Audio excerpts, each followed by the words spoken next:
اخر کار هغه جنې خپل بیان جاری کو او پاکستان ته چې راغلی وه د انډیا نه افر دې ته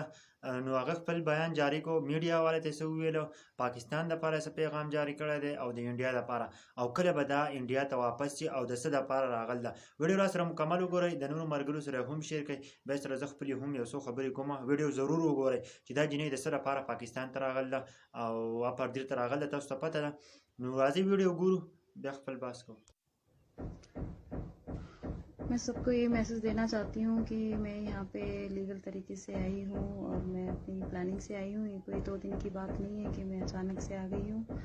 اور میں یہاں پہ سیف ہوں, کوئی دقت نہیں ہے. اور جیسے میں آئی تھی اور ویسے میرے جانے کا پروسیس ہے اور میں واپس بھی آ رہی ہوں. میں ابھی بس 2-3 دن میں پہنچ جاؤں گی وہاں پہ آرام سے. اور میری سب سے ریکویسٹ یہی ہے سارے میڈیا والوں سے سب سے کہ پلیز آپ میرے رشتہ داروں کو اور بچوں کو پریشان نہ کریں. بس یہ ریکویسٹ ہے, ان کو پریشان نہ کریں پلیز. جو کچھ بات کرنی ہے مجھ سے بات کریں, مجھے کانٹیکٹ کیجیے, میں لائن پہ ہوں ہر ټایم. ویډیو هم وکتله د ښځه چې کومه جنۍ چې ده دا وایي چې زما کومه فیملي ده کوم خاندان دی دا مه تنګوئ او لیکن زه په صحیح طریقه باندې راغلی یم په لیګل طریقه باندې راغلی یم لیکن ویزه مې کړله او راغلی یم بېرته به 2-3 ورځو خبره ده بیا به ځمه لیکن موږ له هم نه وي په کار چې داسې تنګول او ځینې خلک پسې ډېر زیات بحث کوي. تاسو ته پته ده د فیسبوک فرینډ کس یې خوښ شوی و جو اپردیر ته دې وجې باندې راغله لیکن هلته کوم کسان چې دي نو هغه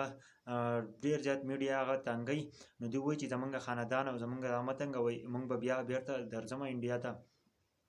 لیکن هغه په صحیح طریقه باندې راغله. دې کاغذونه چې کوم وو د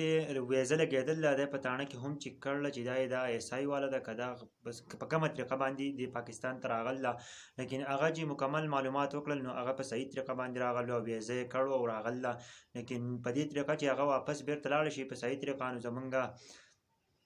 د سیل لپاره به دې علاقو ته نور هم خلک راځي. اپر دیر دی لویر دیر دی موږ ټول پښتانه یو موږ به عزت کوو داسې کیسه نه ده چې موږ په خلکو پسې ولګو هر یو کس ته ایس آی والا وایو پروپاګنډې پسې کوو موږ له هم نه دي په کار چې یو داسې خبرې په داسې خلکو پسې وکړو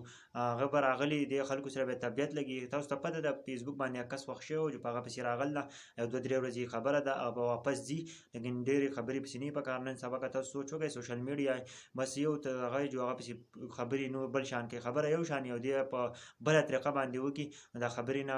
بل شان خبره جوړه کړي بیخي یې خرابه کړي. نو موږ له نه دي په کار چې د خپل پیج او د خپل یو چینل لپاره دا څیزونه کوو. ویډیو د نور ملګرو ضرور